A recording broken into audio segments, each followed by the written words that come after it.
8월 9일 수요일 새벽기도 설교를 하나님께 올려드리겠습니다. 오늘 우리에게 주신 하나님의 말씀 예레미야 17장 1절에서 18절까지 말씀입니다. 유다의 죄는 금강석 끝 철필로 기록되되 그들의 마음판과 그들의 제단불에 새겨졌거늘 그들의 자녀가 높은 언덕 위 푸른 나무 곁에 있는 그 제단들과 아세라들을 생각하는도다. 들에 있는 나의 산아, 내 영토의 죄로 말미암아 내가 내 재산과 내 모든 보물과 선당들로 노력을 당하리니 내가 내게 준 기업에서 내 손을 뗄 것이며 또 내가 너로 하여금 너희 알지 못하는 땅에서 내 원수를 섬기게 하리니 이는 너희가 내 노를 맹렬하게 하여 영원히 타는 불을 일으켰음이라. 여호와께서 이와 같이 말씀하시니라. 무릇 사람을 믿으며 육신으로 그의 힘을 삼고 마음이 여호와께서 떠난 그 사람은 저주를 받을 것이라. 그는 사막의 떨기나무 같아서 좋은 일이 오는 것을 보지 못하고 광야 간조한 곳 건건한 땅 사람이 살지 않는 땅에 살리라. 그러나 무릇 여호와를 의지하며 여호와를 의뢰하는 그 사람은 복을 받을 것이라. 그는 물가에 심어진 나무가 그 뿌리를 강변에 뻗치고 더위가 올지라도 두려워하지 아니하며 그 입이 청정하며 가무는 해도 걱정이 없고 결실이 그치지 아니함 같으리다. 만물이 거짓되고 심히 부패한 것은 마음이라. 누가 능히 이를 알리오마는 나 여호와는 심장을 살피며 배부를 시험하고 각각 그 행위와 그의 행실대로 보응하나니 불의로 치부하는 자는 자고새가 낳지 아니한 알을 품음 같아서 그의 중년에 그것이 떠나겠고 마침내 어리석은 자가 되리라. 영화로우신 보좌여 시작부터 높이 계시며 우리의 성소이시며 이스라엘의 소망이신 여호와여 무릇 주를 버리는 자는 다 수치를 당할 것이라. 무릇 여호와를 떠나는 자는 흙에 기록이 되오리니 이는 생수의 근원이신 여호와를 버림이니이다. 여호와여 주는 나의 찬송이시오니 나를 고치소서. 그리하시면 내가 낫겠나이다. 나를 구원하소서. 그리하시면 내가 구원을 얻으리이다. 보라 그들이 내게 이르기를 여호와의 말씀이 어디 있느냐 이제 임하게 할지어다 하나이다. 나는 목자의 직분에서 물러가지 아니하고 주를 따라 싸우며 재앙의 날도 내가 원하지 아니하였음을 주께서 아시는 바라. 내 입술에서 나온 것이 주의 목전에 있나이다. 주는 내게 두려움이 되지 마옵소서. 재앙의 날에 주는 나의 피난처시니이다. 나를 박해하는 자로 치욕을 당하게 하시고 나로 치욕을 당하게 마옵소서. 그들은 놀라게 하시고 나는 놀라게 하지 마옵소서. 재앙의 날을 그들에게 임하게 하시며 변화되는 멸망으로 그들을 멸하소서. 오늘 말씀은 사람의 마음에 대해서 말하고 있습니다. 예전에 TV에서 어떤 명언 같은 것을 이야기를 할 때 공감되는 내용이 있었습니다. 그 내용은 이러합니다. 사람이 먹을 수 있는 것 중에서 가장 쉬운 것은 나이를 먹는 것이며 가장 어려운 것은 마음을 먹는 것이다 라는 내용이었습니다. 마음을 먹는다는 것은 참 힘든 일입니다. 또한 마음을 먹는 것을 지키는 것 또한 어렵습니다. 하지만 어려운 것이지 불가능한 것이 아닙니다. 오늘 본문에서 나타난 마음의 태도를 통해 마음을 살피시고 점검하는 시간이 되시기를 축복합니다. 첫 번째로 나눌 마음은 굳은 마음입니다. 유다는 완고한 마음으로 그들의 뿌리 깊은 죄가 다음 세대까지 악영향을 미치게 한다고 말하고 있습니다. 열방은 하나님을 알기 위해 땅끝에서 오지만 유다는 하나님을 떠나 알지 못하는 땅으로 끌려간다고 4절에서 말하고 있습니다. 왜 유다는 이런 상황에 처해졌을까요? 1절에 그들의 마음의 죄가 철필로 새겨진 돌판 같기 때문이다 라고 말합니다. 유대인들에게 마음은 감정의 장소일 뿐만 아니라 의지가 머무는 장소라고 합니다. 마음은 의사결정이 이루어지는 장소이며 마음은 헌신과 우선순위의 전체적인 방향에 대해서 말해주는 것입니다. 하나님의 말씀과 친구들의 경고, 자신의 양심의 항의에도 불구하고 회개하기를 거부하며 위험한 영적 상태가 됩니다.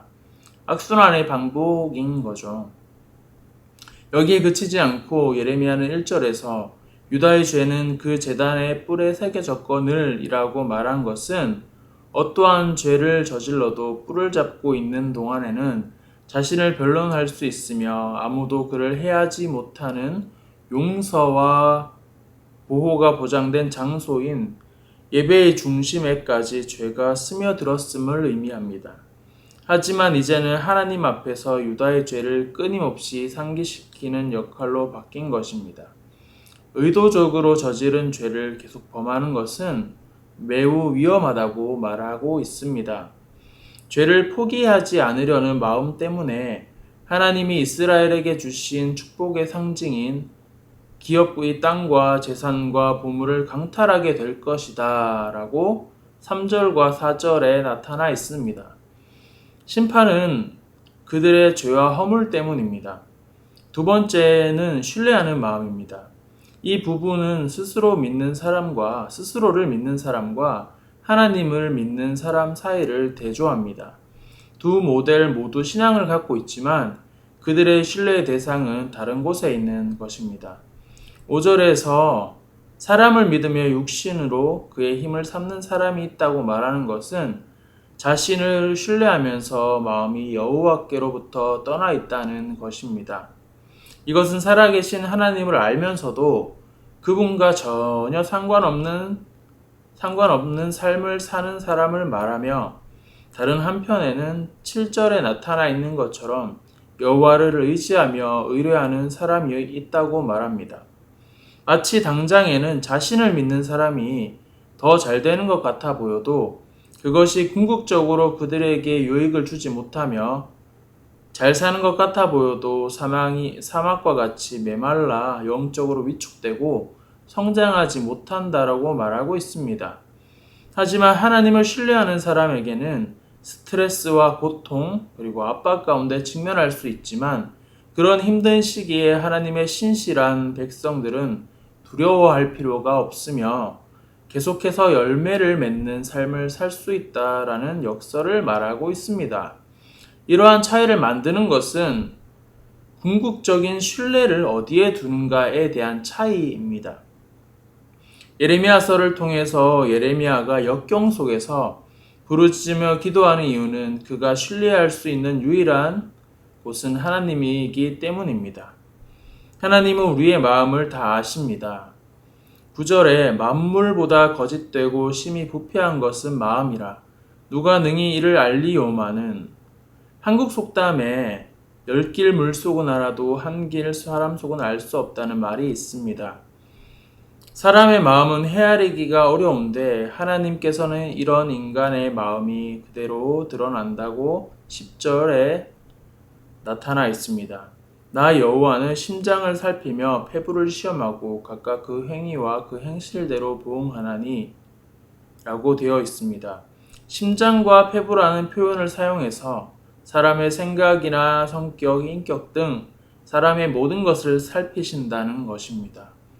사람은 사람의 마음을 헤아릴 수 없지만 하나님은 모두 다 알고 계신다는 것입니다. 다시 말해서 사람이 모든 것을 아시는 하나님 앞에서 숨길 수 있는 것은 아무것도 없다라는 말입니다. 따라서 사람의 모든 것을 아시는 하나님께서는 드러난 행위 이면에 있는 숨겨진 동기까지도 판단하시고 그대로 갚으실 것입니다. 또한 하나님은 사람의 마음을 살피십니다. 축복과 저주의 길이 분명한데도 사람들이 축복의 길을 버리고 저주의 길을 선택하는 이유는 사람의 마음이 거짓되고 부패했기 때문입니다.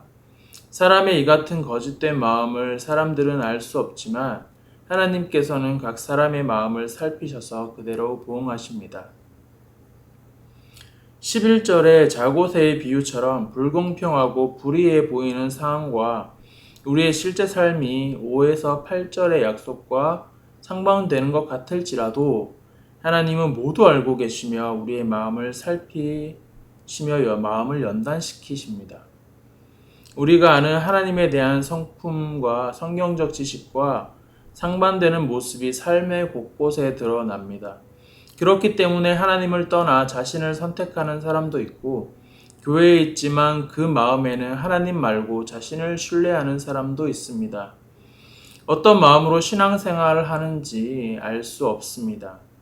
하지만 하나님은 아시며 하나님은 반드시 그 마음에 걸맞는 방법으로 보응하십니다. 사랑하는 성도님들, 오늘 다른 사람 마음에 관심 갖지 말고 나의 마음에 집중하는 하루가 되었으면 좋겠습니다. 내 마음이 온전히 하나님을 신뢰하는가? 어떤 상황과 환경 속에서도 하나님만 바라보는가? 이 부분은 내가 더 잘하니까 하나님보다 내가 높아졌던 부분은 없었는지 마음의 태도를 살펴보는 하루가 되셨으면 좋겠습니다. 기도하겠습니다. 우리의 마음을 모두 아시는 주님, 우리의 마음을 주님께 내어놓습니다. 하나님을 신뢰하며 하나님을 의지한다 말하면서 사실은 삶에서 하나님을 놓치고 있었던 부분들이 많이 있습니다. 주님, 저희의 마음 가운데 깨닫게 해주시는 부분이 있다면 그 부분을 간과하지 않고 회개하게 하시고 우리 마음을 정금과 같이 정결케 해 주시옵소서. 그래서 우리가 물가에 심은 나무처럼 뿌리를 강변에 뻗쳐 더위나 가뭄에도 잘 견디어 잎은 싱싱하고 푸르며 때가 되었을 때 풍성한 결실을 맺어 하나님에 의뢰하는 자의 인생이 본이 되게 해주시옵소서. 감사드리며 우리 주 예수 그리스도의 이름으로 기도드립니다. 아멘. 오늘 주신 말씀을 가지고 교회와 개인과 교회 공동체를 위해 두 가지 기도 제목을 가지고 기도드리겠습니다. 마음을 돌아보아 마음이 굳어져 가는 부분이 있다면 회개하게 하시고 하나님의 약속의 말씀과 상반된 삶을 통해 무너진 마음이 있다면 다시 한번 말씀을 붙들고 신실하시고 성실하신 하나님의 성품에 기대어 기도하게 하소서. 기쁨이 되는 교회에 회개의 영을 부어주시고 굳은 마음이 부서지며 하나님의 말씀으로 살아나며 말씀으로 충만한 교회가 되게 하여 주시옵소서. 이를 위하여 함께 기도하며 나아가겠습니다.